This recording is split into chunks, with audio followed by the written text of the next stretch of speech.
नमस्कार दोस्तों, मेरा नाम है विवेक और आज हम पढ़ेंगे पंचायती राज के बारे में। उसके पहले शुरू करते हैं एक छोटे से टॉपिक से जिसको बोलते हैं डिसेंट्रलाइजेशन। बैटरी नहीं है मेरी आज इसकी, पर फिर भी ट्राई करते हैं। डिसेंट्रलाइजेशन के बारे में बात करते हैं। इसको बोलते हैं हिंदी में विकेंद्रीकरण।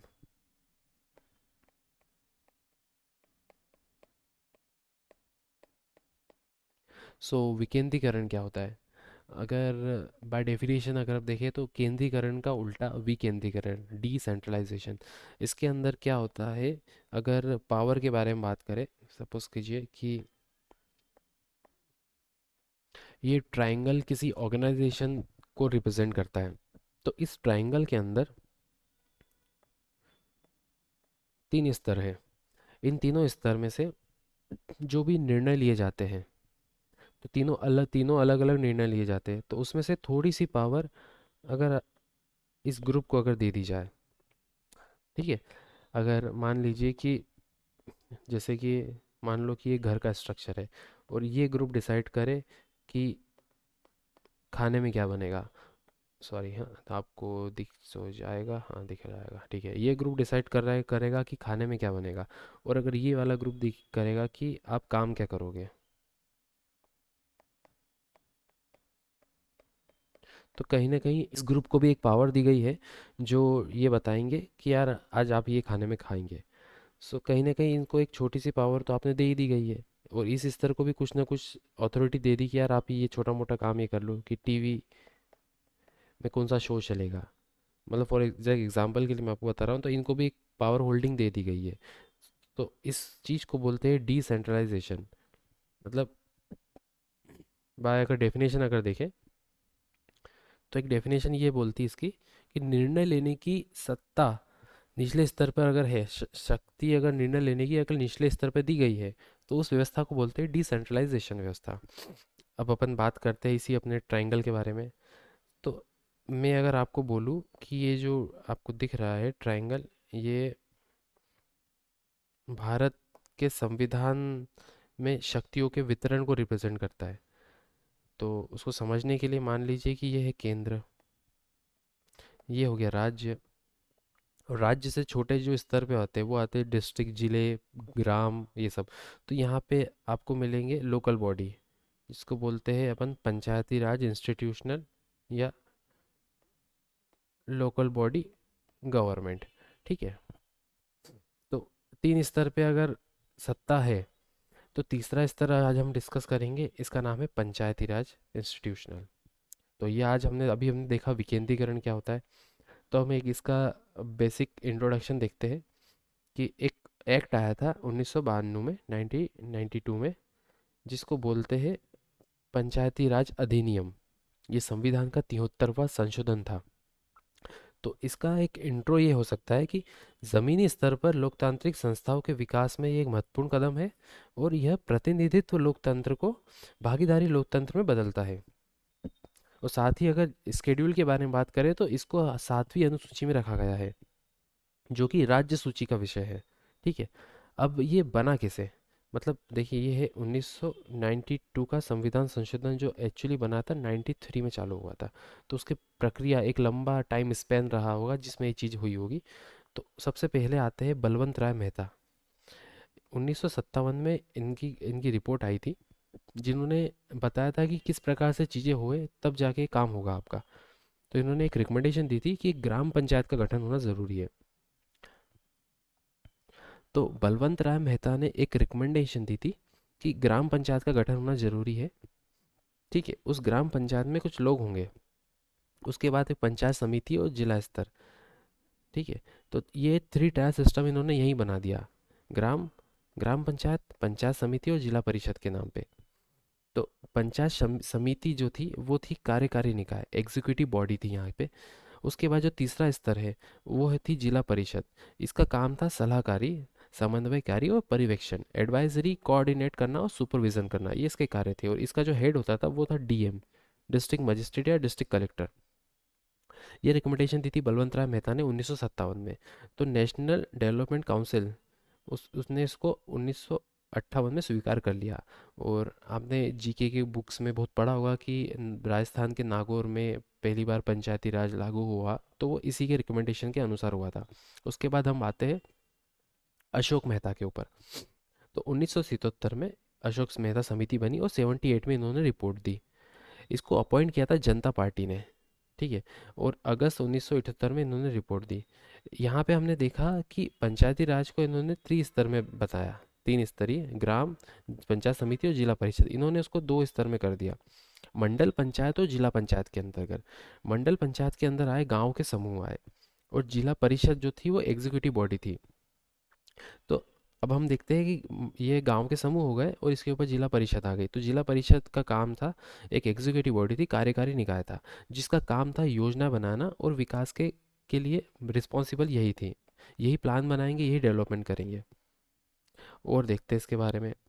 इसने एक और रिकमेंडेशन दी थी, जिसको बोलते हैं पार्टी सिस्टम। मतलब पार्टीज इसमें आके चुनाव लड़ सकती है, बीजेपी, कांग्रेस, एनसीपी, तृणमूल कांग्रेस, आम आदमी पार्टी, ये सब राजनीतिक पार्टियां बना के भी लोग इसमें चुनाव लड़ सकते हैं। उसके बाद आते हैं पंचायती राज इंस्टीट्यूशन से जो भी फाइनल जो बॉडी बनेगी, उसके पास टैक्सेशन की पावर होना ज़रूरी है। मतलब ये कर आधान शक्तियाँ इनको दे दी थी अपने अशोक मेहता जी ने, ठीक है। अगर कर दिया है, अगर आपने इनको टैक्स लेने की पावर दी, तो उसका ऑडिट होना भी बहुत ज़रूरी है। तो सोशल ऑडिट होता था बाय डिस्ट्रिक्ट लेवल पे। डिस्ट्रिक्ट लेवल पे जिला परिषद जो एग्जीक्यूटिव बॉडी थी, ये प्लानिंग भी करती, डेवलपमेंट भी करती, तो साथ ही इनको एक ऑडिट का भी काम दे दिया गया था। फिर 6 मंथ में चुनाव होना इन्होंने बोला था कि अगर कुछ प्रॉब्लम आ जाती है तो 6 महीने बाद वापस चुनाव हो जाएगा। और एक नई बॉडी बनाई इन्होंने, न्याय पंचायत का, ठीक है। उसके साथ में सोशल ऑडिट और इन सब के लिए एक मुख्य चुनाव आयुक्त जो राज्य स्तर पे रहेगा, उसका इन्होंने पद बताया कि ये चीज़ होना ज़रूरी है। एक मंत्री भी होना चाहिए स्पेसिफिक, जो लोकल बॉडी पे जो भी जितने भी पंचायत राज होती है उन सब का पर्यवेक्षण करे। साथ में एससी एसटी रिजर्वेशन की बात इन्होंने रखी थी। और एक बहुत महत्वपूर्ण बात, कि पंचायती राज व्यवस्था को इन्होंने संवैधानिक मान्यता की बात बोली थी कि यार इसको संवैधानिक मान्यता देना बहुत ज़रूरी है। तो अब आते हैं 1978 में, जब इसने रिपोर्ट दी, पर ये कार्रवाई नहीं हुई, कारण कि जनता पार्टी की सरकार गिर गई, ठीक है। फिर आते हैं जीवी के राव। इसका गठन हुआ था 1985 में। इन्होंने क्या चीज़ दी, इन्होंने बोला कि यार जो डेवलपमेंट की जो जितनी भी प्रक्रिया होती है वो सब कागजों में ही होती है, मतलब ऑन ग्राउंड कुछ नहीं होता। तो दफ्तरशाही युक्त होकर पंचायती राज से विच्छेद हो गई है, विकास की जो प्रक्रिया है वो दफ्तरशाही हो गई, रेड टेपिज्म के शिकार हो गई, और ग्राउंड पे कुछ भी नहीं दिख रहा। तो इन्होंने का स्टेटमेंट था कि नौकरशाही से पंचायती राज संस्था बिना जड़ की घास साबित हो रही है। तो कहीं ना कहीं इन्होंने इस पे फोकस करा, नौकरशाही, दफ्तरशाही पे। हाँ। तो यहाँ पे आपको पता है कि जिला परिषद इसका बॉडी था। तो लोकतांत्रिक विकेंद्रीकरण में सर्वाधिक महत्वपूर्ण स्थान इन्होंने जिसको दिया, और इसी पे कार्य करा कि इसके अंदर जितनी भी प्रॉब्लम है उसको हम सॉल्व करें। तो राज्य स्तर के कुछ कार्य इन्होंने दे दिए जिला स्तर को करने के लिए, ठीक है। फिर एक नए पद का सृजन हुआ जिसको बोलते हैं जिला विकास आयुक्त, ठीक है। इसका सृजन किया, और रेगुलर इलेक्शन कराने का उन्होंने बोला कि रेगुलर इलेक्शन होने चाहिए। ये सब रिकमेंडेशन थी। इसके बाद में दांत वाला समिति, हनुमंत राव समिति इतने इतने में आई, 78 में आई और 84 में आई। इन्होंने बोला कि ब्लॉक लेवल पे प्लानिंग हो जाए, और हनुमंत राव ने बोला डिस्ट्रिक्ट लेवल पे प्लानिंग हो जाए। इन्होंने भी एक चीज़ बोली कि जिला अधिकारी की भूमिका बहुत महत्वपूर्ण है, और विकेंद्रीकरण जो है वो जिला स्तर पे हो, ये उन्होंने बोला। मतलब पावर, विकेंद्रीकरण की जो पावर है वो जिला डिस्ट्रिक्ट लेवल पे हो, ये उन्होंने बोला। उसके बाद जीवी के राव ने बोला कि जिलाधिकारी की विकासात्मक भूमिका को सीमित करने की अनुशंसा की। मतलब इतना ऐसा नहीं हो कि कलेक्टर के पास असीमित पावर आ जाए और वो कंट्रोल के बाहर हो जाए। और उन्होंने बोला कि विकास की जो प्रक्रिया है वो कलेक्टर से लेके पंचायती राज को दी जाए। इन सभी समितियों ने एक ही चीज़ बोली कि जिलाधिकारी की भूमिका को सीमित करें। फिर आते हैं हम एल एम सिंघवी समिति में। इन्होंने भी एक चीज़ बोली जो 1977 में अशोक मेहता जी ने बोली, कि संवैधानिक निकाय के रूप में इसको मान किया जाए। और साथ में एक और दूसरी चीज़ जो इन्होंने बोली थी वो न्याय पंचायत, जो भी अशोक मेहता जी ने बोली थी। तो न्याय पंचायत अगर बनती है तो न्यायिक अधिकरणों की स्थापना होना चाहिए, जो विवाद और चुनाव आदि को हैंडल करें। ये यहाँ तक इतनी चीज़ें हुई। अब हम आते हैं इसका संवैधानिकरण किस प्रकार से हुआ। तो देखिए, अब बात आते आते हैं हम 1969 में। राजीव गांधी की गवर्नमेंट थी उस टाइम पे। ये लोकसभा में पारित हो गया पर राज्यसभा में पारित नहीं हो पाया। उसके बाद इसको बोलते हैं 64वां संवैधानिक संशोधन कानून लाया गया है ना। फिर बाद में इस सरकार चेंज हुई, फिर वीपी सिंह की सरकार आई जो भी गिर गई। फिर नरसिम्हा राव के टाइम पे यह 73वां संविधान संशोधन 1992 में पारित हुआ और 24 अप्रैल 1993 से यह प्रभाव में आया। ठीक है, इसका नाम है 73वां संविधान संशोधन 1992 और यह प्रभाव में आया था 24 अप्रैल 1993 से। हम्म, यही एक क्वेश्चन बन जाता है। अब हम आते हैं संविधान का 73वां संशोधन के बारे में। देखिए, अब इसको संविधान में कहीं ना कहीं जगह दी होगी, तो इसको जी दी है जगह संविधान के खंड 9 में बता रखा है। और इससे जो लिंक चीज़ें हैं वो है डीपीएसपी, सॉरी, डीपीएसपी का आर्टिकल 40। इसको उन्होंने व्यवहारिक रूप दे दिया है। और साथ में क्या दिया, एक कानून बन गया, वो भी संवैधानिक कानून। तो पंचायती राज को संवैधानिक मान्यता दी गई और इसको रखा है समवर्ती सूची में, नहीं सॉरी, 7वीं अनुसूची में इसको रखा गया है और राज्य सूची में रखा है। तो राज्य सूची के जो भी विषय होते हैं वो राज्य के ऊपर होते हैं। तो चुनाव कराने के लिए बाध्य हो गई यहाँ पे राज्य सरकार। जब राज्य सरकार बाध्य हो गई तो एक चुनाव आयुक्त बना, राज्य के लिए चुनाव आयुक्त का पद का सृजन हुआ और चुनाव आयोग बना, राज्य चुनाव आयोग। वो सब इसी से बने। फिर एक अनुसूची भी थी, 11वीं अनुसूची, उसके अंदर 29 विषय रखे। 29 विषय, और संविधान का जो आर्टिकल है वो 243 से रिलेटेड है। ठीक, 11वीं अनुसूची में 29 विषय रखे कि किन विषय पे पंचायती राज व्यवस्था काम करेगी। ठीक है, और वो पंचायत जो आपको मिलेंगे संविधान के अनुच्छेद 283 से लेके 283 ओ, ABCD वाला ओ वहाँ तक मिलेंगे आपको संविधान के अनुच्छेद 9 में। अब हम इसके बारे में और जानते हैं कि क्या क्या चीज़ें हैं इसके अंदर। तो अनिवार्य और स्वैच्छिक उपबंधों में इसको कैटेगराइज अगर कर लिया जाए तो हम समझते हैं अनिवार्य जो चीज़ थी वो थी कि ग्राम सभा का गठन होना ही होना है। ठीक है, और ये ट्रीट 3 टायर में होना चाहिए, ग्राम, ग्राम के ऊपर जनपद और फिर जिला। प्रत्यक्ष रूप से चुनाव होना चाहिए स्पेसिफिकली ग्राम सभा के। 21 साल उसकी एज, SC ST को रिजर्वेशन और 33% फीमेल रिजर्वेशन ज़रूरी है। 5 साल में चुनाव होगा और वित्त आयोग उसकी समीक्षा करेगा।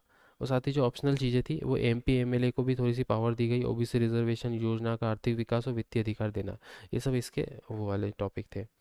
अब हम इसके संविधान के 73वें अनुच्छेद के बारे में इसकी विशेषता को पढ़ते हैं। तो अनुच्छेद 243 में इसकी परिभाषा दी गई है। ए के अंदर ग्राम सभा के बारे में बताया गया है और बी के अंदर पंचायतों का संविधान दिया गया है। सी में है कंपोजिशन, गठन, वो है कि इकाई, दहाई, सैकड़ा, हजार, 10,000, लाख, 20 लाख से ऊपर नहीं होना चाहिए। ठीक है, और डी, 243 डी में रिजर्वेशन दिया है। रिजर्वेशन ऐसा है कि ऑल लेवल पे SC और ST को रिजर्वेशन मिलेगा और साथ ही 1/3 वुमेन रिजर्वेशन भी मिलेगा। ई के अंदर है ड्यूरेशन, ड्यूरेशन मतलब कार्यकाल, 5 साल इसका कार्यकाल होना चाहिए और उसके बाद होना चाहिए फ्रेश इलेक्शन होना चाहिए। और अगर कोई प्रॉब्लम हो जाती है तो 6 मंथ बाद वापस से इलेक्शन होना चाहिए। एफ से है डिस्क्वालिफिकेशन मतलब फेल, अयोग्यता, किन किन कारणों से आप अयोग्य घोषित हो सकते हैं वो सदस्यों के, वो उसके बारे में। जी से है पावर, पावर फंक्शन अथॉरिटी। ये सब आपको 11वीं अनुसूची में जो 29 विषय है वहाँ पे आपको मिल जाएंगे सारी की सारी चीज़ें। एज में है टैक्सेशन, करारोपण शक्तियाँ, वो है कि टोल कलेक्ट कर सकते हैं, चुंगी और टोल ये दोनों कलेक्ट कर सकते हैं और इनको अनुदान जो मिलता है समेकित निधि से अनुदान मिलता है। आई से है इनकम, इनकम मतलब वित्त आयोग, वित्त आयोग इसकी समीक्षा के लिए वित्त आयोग का गठन होगा जो संविधान का अनुच्छेद होगा 243 आई। ठीक है, एंड ऑफ द 5 साल के अंत में ये बनेगा और ये फाइनेंस पोजीशन इसकी है वो उसको चेक करेगा। और जे से उसका ऑडिट होगा।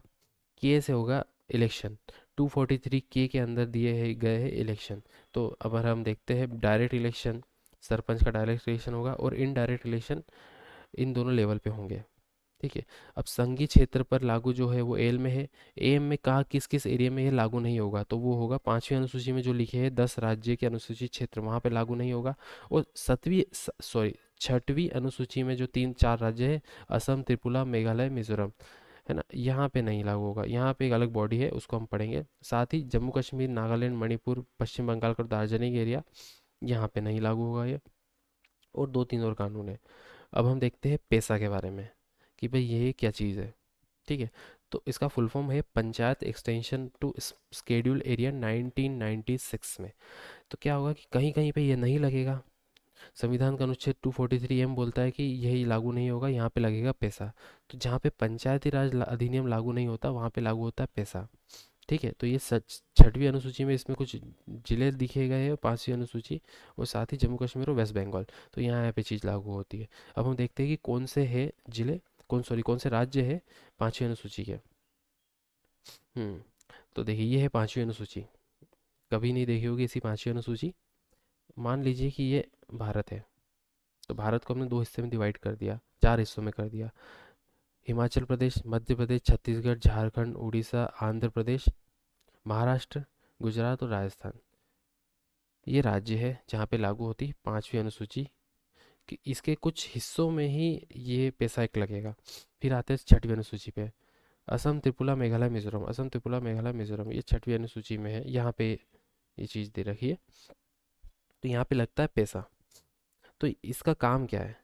मतलब यहाँ पे भूमि अधिग्रहण, खनिज, है ना, ये सब ग्राम पंचायत की सलाह और अनुशंसा पे ही ये कार्य होता है यहाँ पे। मतलब यहाँ पे बहुत ज़्यादा पावर दी गई है पैसा एक्ट का। पैसा एक्ट के बारे में हम बाद में डिस्कस करेंगे। तो ये था पंचायती राज। सो इसके बारे में कुछ और फैक्ट और देख लीजिए।